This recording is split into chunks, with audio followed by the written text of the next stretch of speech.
Okay, so we're gonna have a great panel about option volatility and a bit of trading. But first, let's start with a round of introduction. So I will start with a quick couple of words about myself. Federico, I work on the R&D side on Bitfinex, and I'm also advisor to Thalex. So yeah, if each one of you can say a few words before we start. Good morning, everyone. Pierre-Antoine. I'm building STS Digital.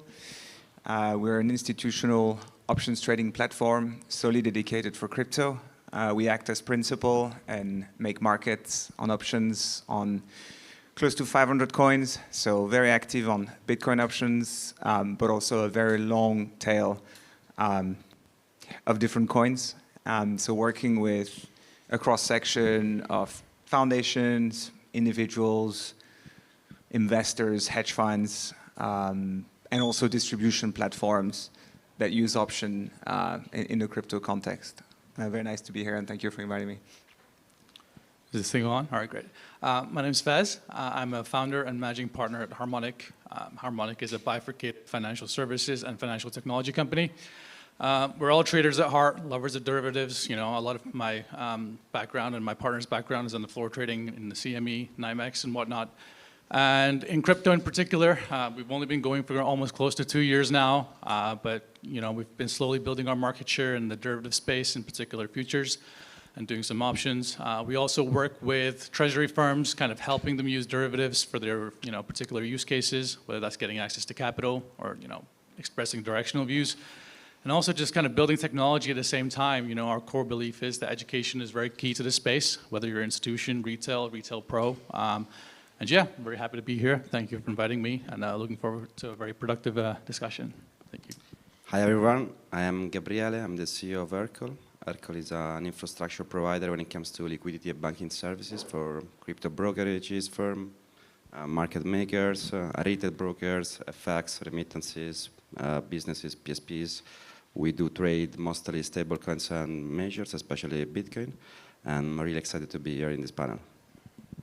Great. So let's start with the first question. I would like to look a little bit what happened in the past couple of years in the market. And specifically, something that is quite interesting is that, we have an history of hitting a lot of all-time highs with Bitcoins.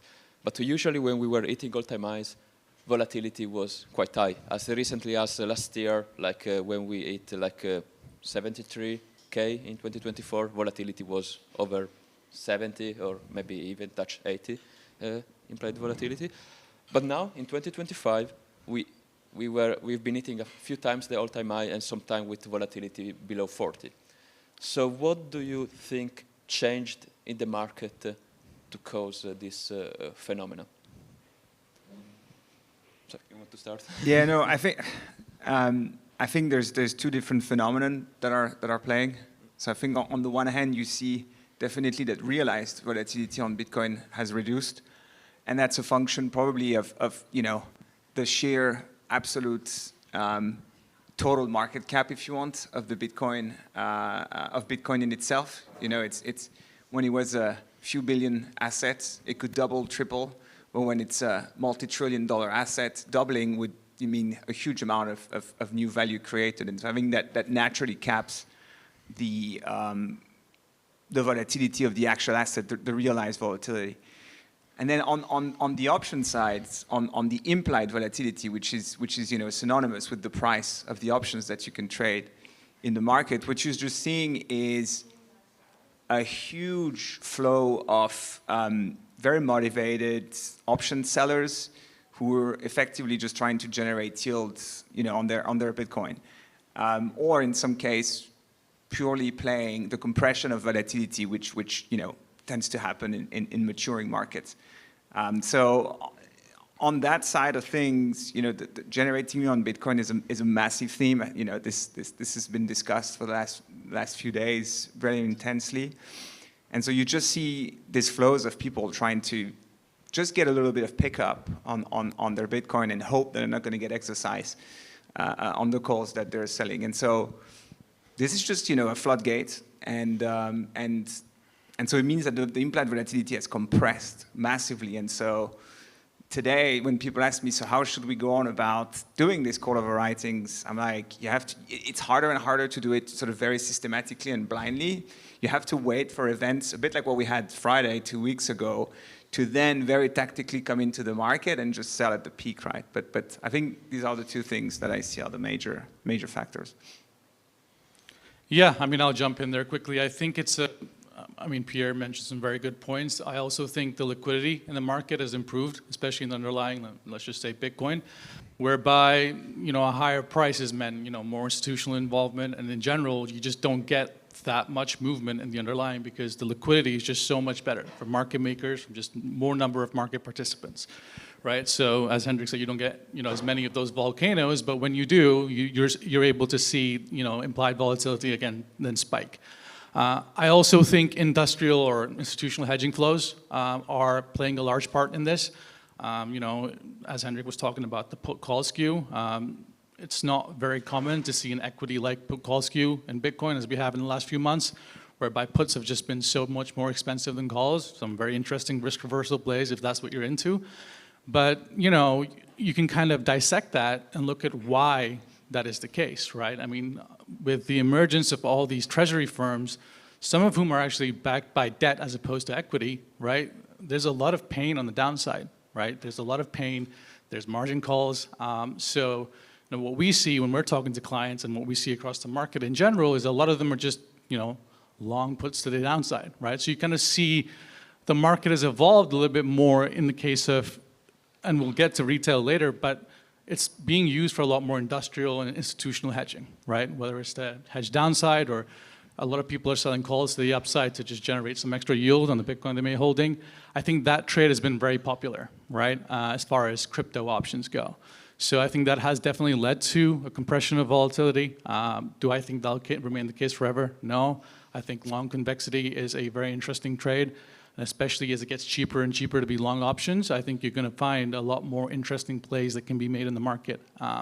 So yeah, I think it's going to be about kind of getting in there and coming up with more interesting trades. But I love to see change in the market, right? Because it means things that used to work a long time ago stop working, kind of are open, to as trading opportunities to us as traders in the market. So yeah, that's my view on volatility. Yeah, I mean, I totally agree with my co-panelist here. The main driver for us has been, the increase in liquidity when it comes to the underlying asset in the spot market, and for sure, much more institutional players selling volatility. A lot of institutional hedging, as we were saying, that hedging, firms wanted to get yield on BTC. I feel like especially a lot of, shitcoin VC moved to VC to a liquid fund and then to BTC only long, basically. And then, we have been witnessing a lot of players wanting just to get yield on BTC. And yeah, I believe those were drivers that compress the volatility. And I agree with the fact that, it can be, on one side, it depends on what are the view you want to express, but then it's much easier to express, to buy options and express a directional view on that side eventually. And so, yeah, you guys already mentioned the institutional players and treasury companies. So, yeah, in a way, the way they trade it helped to reduce volatility thanks to their flow. But do you see also some potential risk that they can bring to the market with the increased leverage that they have? So, do you see a scenario where Bitcoin crash and all these treasury companies, they're forced to sell and we can have a very catastrophic cascade? Yeah, I can jump in on that. So the answer to that is a very simple yes, right? I mean, high leverage without responsibility, kind of results in the events that we saw in 1010. But what I do see with, institutions a lot more is there are, a handful of them are a lot more responsible, right? Like I said, if they're funded by debt, some of them are actually short puts, but being long puts is a very effective way of protecting against margin calls, kind of benefiting from the convexity on the downside.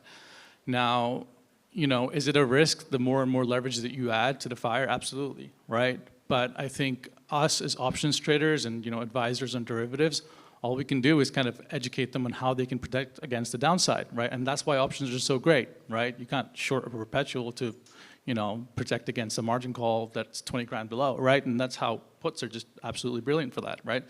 So I think it's obviously, you know, down to the treasury firms themselves to be responsible with the levels of leverage they take relative to their equity. Where we can help, I think we all have a role to participate and kind of have these productive discussions and kind of, you know, advise where we can. But, you know, it is something definitely to be wary of. But I think, again, like options, that's what they're for, right?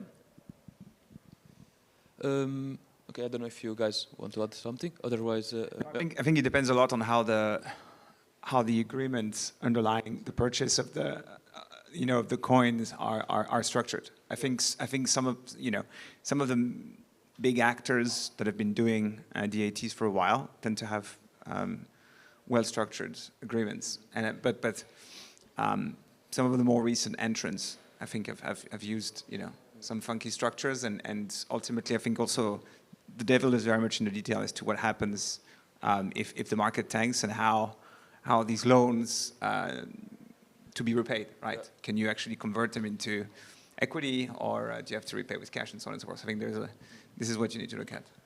I mean, I totally agree with Pierre, actually. Here. It really depends on the contractual agreement that those that are entering into. And also when it comes to using options to hedge some type of risks, you know, then you also imply that there will be a counterparty risk with the options dealer. And the options market is still trading mostly OTC. I mean, with this coin-based derivate acquisition, maybe we're going to see a different type of market structure in the future. But I feel like, you know, a lot of options dealer, they are making prop market making in the books. The balance sheet are not, you know, segregated, and there is a bit of a counterparty risk involvement that can imply some type of underlying risk, which is, to me, could be irrelevant in the case that will need to be repaid. You know, get the P&L from the dealer. Yeah. Yeah. Speaking of which, I mean, so far option. I mean, we just saw a presentation of how amazing options are, but still we didn't see so much adoption from the market, at least not to the level that we are used to see in TradFi in respect to the futures and perpetual trading. So do you think it's that just because why most people just are so comfortable with the perp, and there is still not as much option flows? Is it because crypto is too much retail driven, or it's because the perp is just such a good instrument? What is your view on that? Yeah, maybe just, sorry. Okay, as you. Just to put, sorry, I'll do it. Just to put, like, you know, some numbers on that reality. The in crypto right now, I think the options market is, in terms of volume, is only 5% of spot. If you look at TradFi, it's oftentimes on a par or even multiples, right? Yep. If you look at equities and FX. So it's very true that options have been so far less successful. My sense is there's definitely part of the fact that it's quite a segregated, retail-driven market. And I mean, by retail, I mean just people that did not necessarily come from a TradFi background where options are actually very popular, but just kind of were successful in the early days of crypto and keep trading, but using sort of perps product, which are intuitively easier to understand, even though they come with embedded risk, as we've seen on Friday. So I think it's definitely related to that. And it's also because the perception of options is that they're more complicated. You have slightly more parameters to take into account. You have the volatility, you have all the Greeks that we discussed. So it's a combination of all these factors. But we're very much in the camp of believing that, if anything, that means we're still very early, and that the growth potential is you know, even bigger as a result of the fact that that market is still very small. Yeah, I mean, I think sometimes as derivatives traders, we take our knowledge for granted, right? Especially when it comes to options. I think we are still relatively early. And when we say things like, you know, options are a lot more popular than TradFi, well, that didn't always used to be the case, right? I mean, prior to the early 2010s, retail involvement in equity options was really nothing. And it was really firms like Tasty Trade and Thinkorswim that came along and kind of taught retail, how to trade options from a very first principles approach, right? And I think it's going to take something very similar in crypto. I think there's a real lack of productive educational material. I mean, just go on Google and look up how to trade crypto options, and a lot of it is just on a manual on like the 5 Greeks, right? And if I'm a first-time trader, kind of looking to get into upside trading in crypto, I don't know what a Greek is, right? So I think it's going to take a little bit of shift in focus on how we're trying to make retail get involved in this market, right? As Hendrik got into, you know, the upside in this market is very substantial, right? But it's about kind of helping retail take their opinions and formulate those trade opinions into trades, right? In a very simple and constructive manner, right? A very simple way is like, this is what Tasty Trade is, like, are you holding cash? Yes. Do you have a stock that you particularly like? Yes, right? Go, you know, buy the stock and sell some calls against it. Now, there's a lot of, you know, option gurus on Twitter that will tell you that, you know, that trade wouldn't have worked for the last 10 years, but we're in a historic debasement bubble, right? I mean, you can do the opposite of that trade. You can sell puts and kind of, you know, buy the underlying as it sells off. So there's a variety of ways that you can kind of get or drive adoption in these markets without having to kind of teach retail about, you know, all the Greeks and their second order derivatives, right? I think that's been the approach a little bit of, okay, you can't trade an option unless you understand everything about it. But, you know, let's look at Polymarket for a second, right? What is Polymarket? Polymarket is a binary options platform, right? And it is perhaps the best UX in retail right now for retail. For crypto. So I think it's going to take ideas like that, structured products, kind of, you know, constructive UXs to help drive adoption. And I look forward to seeing more of those kind of platforms. I think we have a lot of exchanges now. I think I would like to see some more useful tools and educational material to drive adoption in this market. Yeah, I feel like it's a lot about how the market mature and the demographic. Perpetual are much easier to trade for retail. But now regulation, you know, is coming in, especially in Europe and US as well. And you know, when you're selling options or perpetuals to retail, it's a matter of regulation. You know, in Europe you need to be MiFID compliant or whatever. And so we need to see the growth also of multilateral trading facilities that have this type of regulation and can offer actual products to retails. On the other side, Polymarket is the best example. I mean, Polymarket is selling. I mean, they're not doing that much volume at the end of the day, but they're selling binary options to retail, and they found a sort of gray area where it's really easy to do that. And this will definitely, you know, increase the adoption when it comes to the retail side, as maybe Robinhood did for the equity options, right? On the other side, I see the development of structured products such as Vault, you know, cash secure put, this type of product that. It's much easier for a retail to understand. Basically, just put either Bitcoin or, you know, USDT there, and then you get yield. And this type of nuanced marketing, let's say, can drive better adoption on that side. So I feel like platform like Thalex, where you also can do much more sophisticated trade, can be helpful, especially for the seller and the market makers to keep offering new products. I've been witnessing a sort of growth when it comes to also, let's say, certificates for high net worth individual, such as capital protected Bitcoin exposure, like this type of stuff. I mean, Switzerland is a great market for this product, and so on the high net worth individual side, there has been this type of growth. Yeah, I mean, bottom line is, as you know, the more the market matures, even in terms of structure, as I was saying before, in terms of counterparties, etc., the more I believe the options market will grow. I feel like it's growing a lot in the last year as massively growth, especially OTC. So a lot of volumes we're not seeing there. But yeah, it will keep growing. I mean, perpetual until someone was speaking about BitMEX before. You know, in 2017, even as a sophisticated player, you were just doing basis trade and doing triple-digit returns, right? So it didn't make any sense going to exotic product or non-linear. Now, you know, the market is a bit more efficient, so even the exotic player, the sophisticated players are going much more on the exotic, you know, line of the product. I mean, big investment banks are entering the market, selling to derivatives, selling to retails. You know, it's like Unicredit in Italy selling structured product on BTC ETF to retail, you know? And so I feel like we are going to witness a massive growth on the option side. Nice. And yeah, do you expect that? So we already mentioned the October 10 event. So do you think that in a world where, like, in a market where options are much more widespread, that kind of event could have been prevented or not been as bad? And do you think maybe also it was maybe a wake-up call for many people to have a bit more sophisticated hedging strategy?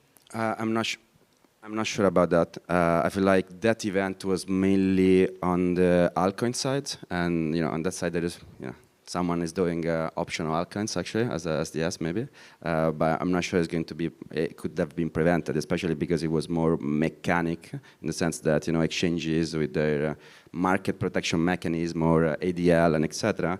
Have impacted a lot the liquidity, which is not that thick when it comes to altcoins. And so I feel like the general growth of the market increases the liquidity, so for sure the volatility will compress. But I feel like, especially on the long tail asset side, I don't believe the volatility will change that much, because I don't believe the liquidity will change that much actually at the end of the day. And so yeah, I mean, when it comes to Bitcoin, for sure. In fact, it was not a massive event for Bitcoin. Actually, we've been seeing much worse event in the past. But yeah, so that's my take.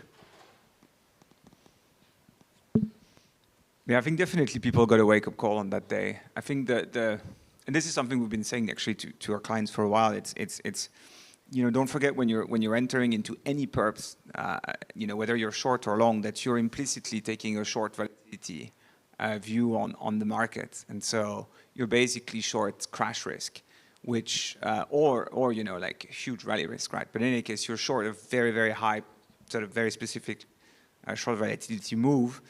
And definitely from our conversation, this was maybe something that the market needed, and I think we very naturally some conversations for us with some of our clients reopened, and I think sadly it wasn't a great advert for the perps market, especially for the institutional crowd and some of the hedge funds, which are sort of looking at how do they position themselves on, for them, that pretty esoteric derivatives market for crypto. But I don't necessarily think that if there had been more options traded, the event would have been sort of less volatile. I think the perps market will still remain massive, and so and at the end of the day, will still remain a synthetic market, right? It's like it's really just you need people on both sides of the trades. There's not really like an underlying price or value, so you can see punctually price falls to zero, especially for altcoins on those perps market. That's going to stay. I think that's a feature that will not move for now. So I just think it showed that options are probably better to from a risk management perspective, but I still think this type of event can happen in the future on the perps market, I think, yeah. Yeah, I mean, I agree for the most part with my co-panelists. The only thing I will add is, it's a very hypothetical question, right? Hindsight is 2020. It was a very, right tail event, left tail event, depending on how you look at it and how your P&L went on the day. But I think, let's just kind of run with this for a second, had a lot of the speculation in the market, the speculative open interest in the market, been in options as opposed to perp, where ADL was rife across the market. A lot of people got ADL. They didn't know why or how. Some people didn't get ADL. And we were doing a lot of reverse engineering using the data we have from Hyperliquid. And a lot of it was, kind of sketchy. I think you don't really get that, with speculative options. Like Hendrik said, is you don't get whipsawed out of a position. You're going to hold that to maturity. And at worst, okay, your premium goes down, but you actually get to see out the position, right? And now if you look at the very quick recovery, relatively speaking, from the lows, a lot of people have been damaged as a result of perpetuals, right? I think this is a very negative press event for perpetuals if you really look at it.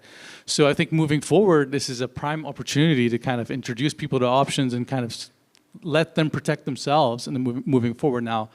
Whether altcoin options emerge as a widespread tool in the future, we'll see. There's a lot of people trying to push it.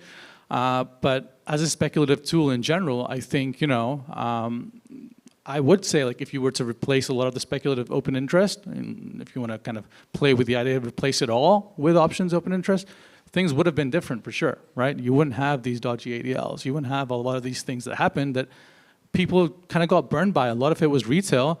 And if you keep burning retail, at some point they just pack their bags and go home. They're not going to just keep losing money. So I think, we have a responsibility here, most of us being institutions, to kind of push this agenda and kind of just keep educating people. Yeah. And now we are looking to a world where there will be more flow towards options, but with more flow, we also need more liquidity. So what do you think are some of the main challenges when providing liquidity to the option market compared to the perpetual market? I mean, the simplest is a fragmented order book, right? There's 100 different strikes with 100 different expirations. It's a tech-heavy operation, right?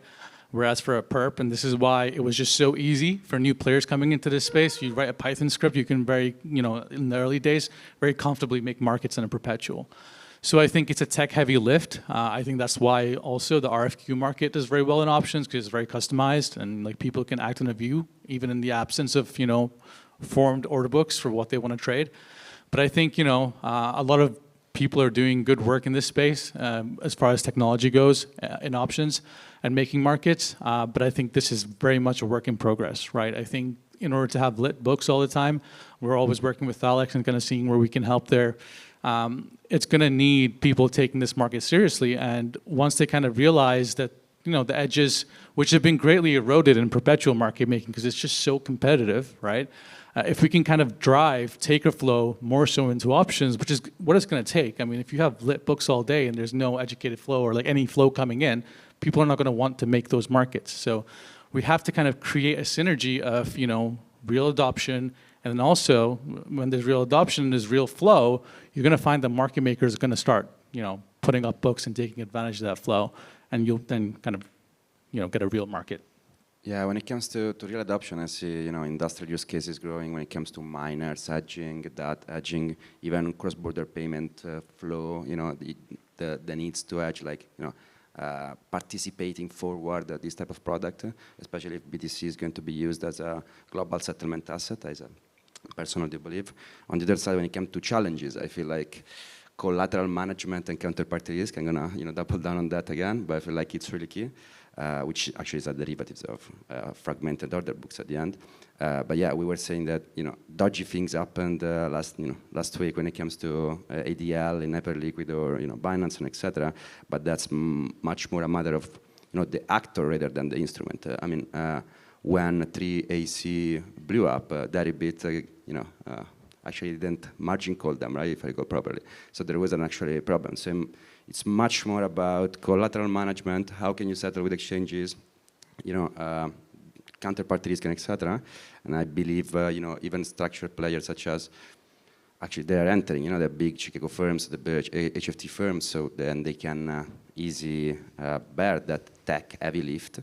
But yeah, so it is much more about to me much more about market structure, reliable players such as Thalex and counterparty risk basically. Yeah, and just maybe to complete.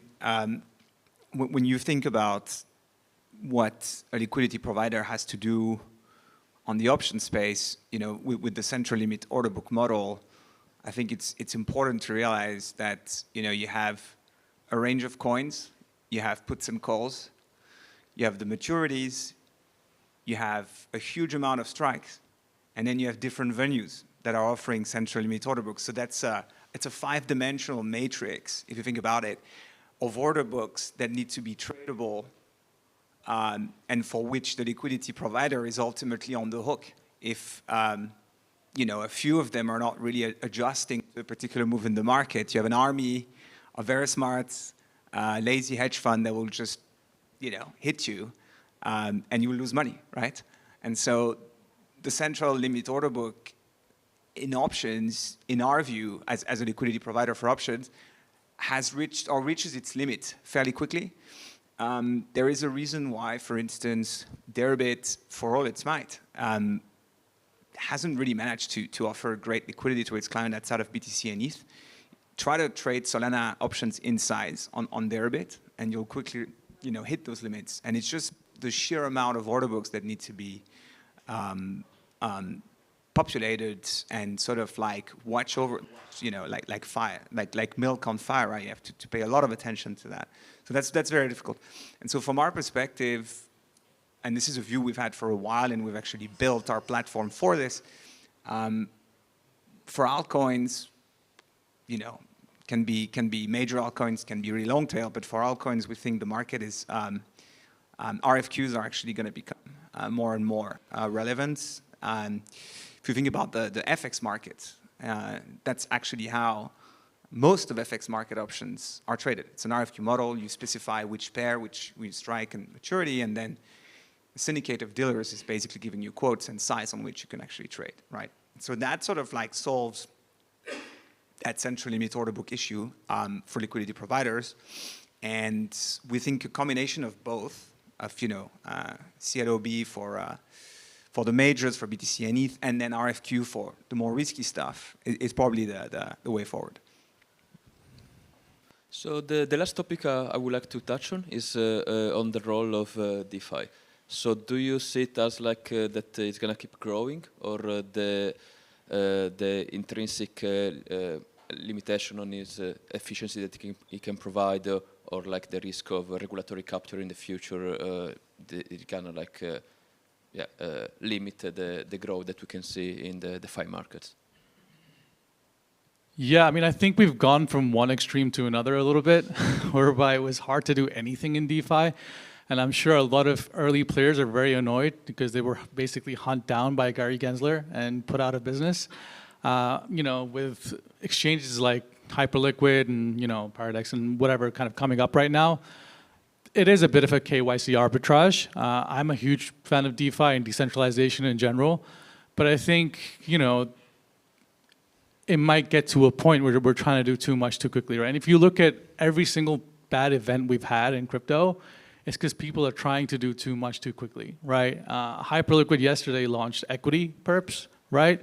And they just renamed the NASDAQ to the XYZ 100. We're like, okay, cool, and that's the way around the regulations now, I guess. So I think we have a responsibility, again, not to do too much too quickly, because, again, that just sets the market on fire. FTX tried to do too much too quickly. You know, there's a bunch of hacks where people didn't take security, you know, seriously. And this is just a regulatory version, right? So you have to respect the rules of the market where you operate. And it'll only take, you know, a bunch of US investors hopping on Hyperliquid, getting burned on ADL. Imagine getting ADL'd on a NASDAQ future, right? And the complaints that will come from that. And then people will start taking seriously. And who knows what the next administration in the US is going to be, or what the political landscape is going to be. But I think as innovators, we have a responsibility to kind of be responsible as well, right? You're doing new things that haven't been tried. And, you know, ultimately protect the users and the consumers of your product, right? We all try to do that as much as we can. So I think the role of DeFi moving forward, I would like to see a little bit more responsibility in consumer protection, especially given the, you know, events of 1010. A little bit more accountability would be nice, rather than just saying, "Oh, you suck, you got liquidated." Like, that's not, you know, I saw that more than once. This is exactly how things are supposed to go. That's not how things are supposed to go, right? You're not supposed to get, you know, blown out of positions unfairly and whatnot. So yeah, I think responsibility and accountability is going to be really important for the future of DeFi, because the innovation is already great. I think there's some great products out there. Yeah, when it comes to DeFi, especially Hyperliquid, was the the best player when it comes to derivatives. I feel like it's just a regulation arbitrage right now, and as every arbitrage will close down at some point. Let's see when. When it comes to options in DeFi, I feel like it's really tough to bootstrap a market, you know, in DeFi, especially even for capital efficiency. You know, the good trade-off is that you don't have counterparty risk, but on the other side you have not great capital efficiency. And so I believe that sophisticated player would not go there. I mean, there are solutions even to trade BTC options on-chain on BTC, right? There is DLC markets and those guys. It's really capital inefficient. If you want to liquidate and etc., it's not the best, you know, the best way to do that. So I feel like it could be a good distribution tool, using like vaults and this type of product for retail. They want, you know, again, yield on stablecoin or some, you know, collateral. And so productize using, leveraging the DeFi setup and atomic settlement to productize solution for retail. It's a good solution. I don't believe that, sophisticated players or in general massive volumes will be traded when it comes to options on-chain. Yeah, I think, you hinted at it, but on-chain options have historically suffered from quite a few drawbacks. And you talked about the capital inefficiency because you have to post full collateralized option if you're full collateral if you're short option, and sometimes over collateralized. And then for a dealer in the back, you just can't really net, your exposure and your margining with all of these individual smart contracts, right? So that creates this real capital inefficiency on both sides, on the dealer side and on the taker side.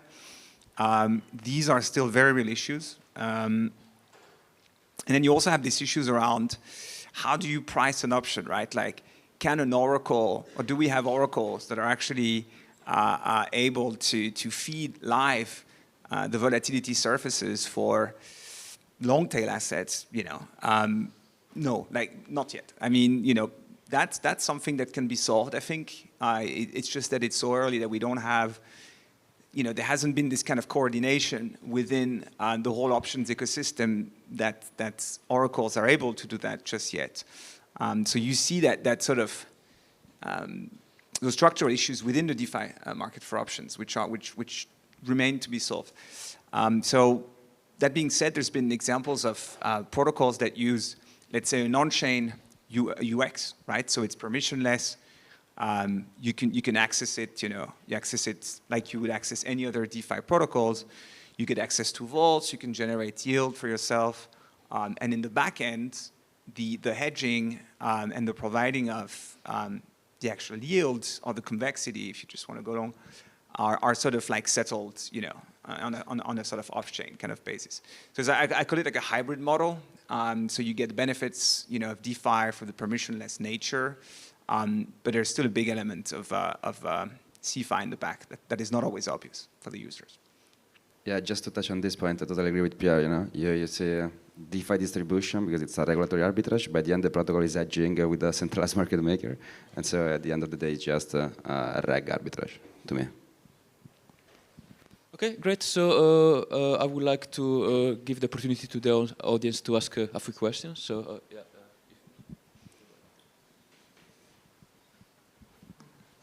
Thanks for this. You guys mentioned that there's a lot of institutional activity and see the retail as the solution for more volume. But I heard nobody talk about what's happening in the real real markets, like corporate demand, world trade, that drives volumes. Of course, they don't need all this sophisticated stuff. It really starts with plain, stupid forwards. So how ready are you guys to serve real trade, like the stuff we buy, the companies which produce it? Well, I think the corporate demand, and there is a big element of corporate demand in options already. So if you think about, all the treasuries of all the foundations, I know this is still very crypto native, but this is very much a corporate need.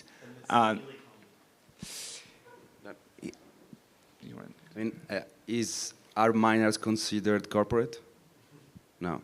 And then real economy, the stuff you wear. Real economy, the stuff you wear, the stuff you eat, the energy you buy. Yeah. Okay. So I feel like related to BTC options in particular, I feel like a use case could be I really believe that Bitcoin can grow as a global settlement asset to settle cross-border payments in size. And I do believe there would be, it's the most liquid asset at the end when it comes to crypto. You can settle almost instantly with Lightning Network, so it drives a lot of advantage when it comes to cross-border payment. And if you think about liquidity, it's one of the most liquid assets against FX in every jurisdiction. So you are going to have some sort of structured products that will help. You may have a supplier paying in BTC, and and the buyer that wants to hedge, or the other way around, right? Actually, the other way around. but so I do believe there will be a growth in the structured product when it comes, especially to cross-border payment to settle, the global trade. So that's the use case that I see personally.